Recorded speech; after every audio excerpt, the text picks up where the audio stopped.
Mais après la résurrection, Jésus-Christ il devient les premiers-nés d'entre la création. Il est devenu notre grand frère après la résurrection. Alléluia. Alléluia.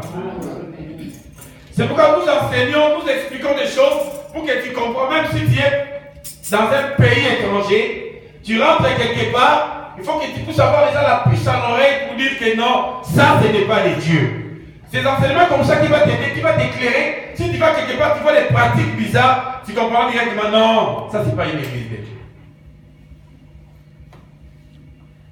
Parce que nous tendons vers la fin de toutes choses. Si vous allez au Canada, ils ont régularisé les mariages entre frères et sœurs, entre une mère et un fils. Ils ont légalisé. Donc tu peux te marier avec ton frère.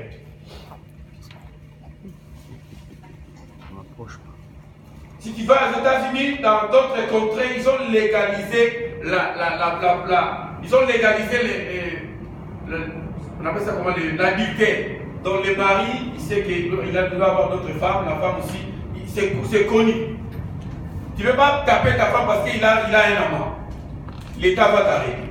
Parce que c'est légalisé. Alléluia. Oh, alléluia. Ils ont légalisé les mariages homosexuels. Entre hommes, femmes et femmes. C'est légal. Il y a même des églises qui célèbrent les mariages des homosexuels. Les prêtres est là, il fait aussi des bénédictions. Alléluia. Oh, alléluia. Et si tu rentres dans une église, c'est pour la gloire de Dieu. Si nous sommes là, c'est pour célébrer la gloire de Dieu. Nous ne sommes pas venus pour célébrer un homme.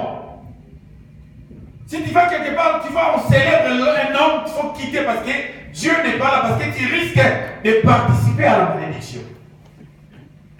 La Bible dit, tu adoreras le Seigneur ton Dieu et tu lui serviras lui seul. Pas des images taillées, des statues.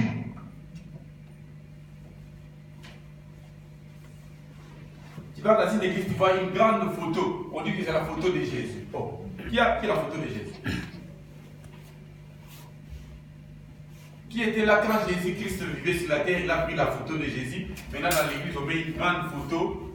Un Italien qui a joué le rôle de Jésus dans le film, on met dans l'église. C'est l'idolâtrie. Tu vas dans une église, on prend une grande photo, le portrait du pasteur. Parce qu'il faut un pasteur, maman, on lui l'église. Qu'est-ce que ça a à voir avec l'église? C'est l'idolâtrie. Oh, alléluia. Amen. On ne peut pas mettre la photo d'une personne représentant soi-disant Jésus. Alléluia. Nous devons être éclairés, bien-aimés. Lisons la parole de Dieu dans Apocalypse. Nous parlons de la marche de l'église du temps de la fin.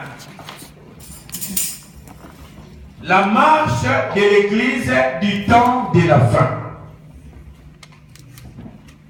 Apocalypse chapitre 2, nous allons lire le chapitre 3. Petit à petit là, on va s'arrêter, on continuera prochainement.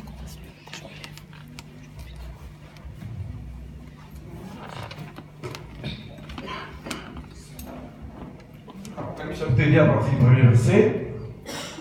Apocalypse chapitre 2. Si on peut s'élever pour honorer la parole de Dieu. Je lis le livre d'Apocalypse chapitre 2, verset 1. Écrit à l'ange de l'église d'Éphèse. Voici ce que dit celui qui tient les 7 étoiles dans sa main droite, celui qui marche au milieu des 7 chandeliers d'or. Je connais tes œuvres, ton travail et ta persévérance. Je sais que tu ne peux pas supporter les méchants. Tu as mis à l'épreuve ceux qui se prétendent apôtres sans l'être, et tu les as trouvés menteurs. Oui, tu as de la persévérance. Tu as souffert à cause de mon nom, et tu ne t'es pas lassé. Mais ce que j'ai contre toi, c'est que tu as abandonné ton premier amour.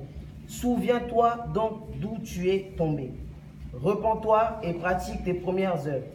Sinon, je viendrai bientôt à toi et j'enlèverai ton chandelier de sa place, à moins que tu ne changes d'attitude. Cependant, tu as ceci pour toi. Tu détestes les œuvres de Nicolaïtes, tout comme je les déteste. moi aussi. Que celui qui a des oreilles écoute ce que l'Esprit dit aux églises. Au vainqueur, je donnerai à manger du fruit de l'arbre de vie, qui est dans le paradis de Dieu. Verset 8. Écrit à l'ange de l'église de Smyrne. On s'arrête un peu là, l'église d'Éphèse. Vous pouvez s'asseoir, on va continuer tout à l'heure. On nous parle des 7 églises d'Asie Mineure. La première église, on explique ce qui s'est passé dans l'église d'Éphèse. Écrit à l'ange de l'église d'Éphèse. Voici ce que dit celui qui tient les 7 étoiles dans sa main droite. Et celui qui tient les 7 étoiles dans sa main droite, c'est lui le propriétaire d'église qu'on appelle Jésus-Christ. Le fondateur de l'église. C'est lui qui a laissé une tombe vide pour donner la vie à son église. La Bible dit, il tient les 7 esprits, les 7 chandeliers dans sa main droite. C'est lui qui marche au milieu des 7 chandeliers d'or. Il dit quoi? Je connais tes œuvres. Mais au début du contexte, on nous dit, écrit à l'ange de l'église. Quand on parle de l'ange de l'église, ce n'est pas un ange qui vole avec des ailes, non. Amen. Oh, alléluia. Ce n'est pas un ange, donc tu vois un ange qui vole avec des ailes, l'ange de l'église, non. Quand la Bible explique qu'il parle de l'ange de l'église, c'est le responsable ou le dirigeant de cette église.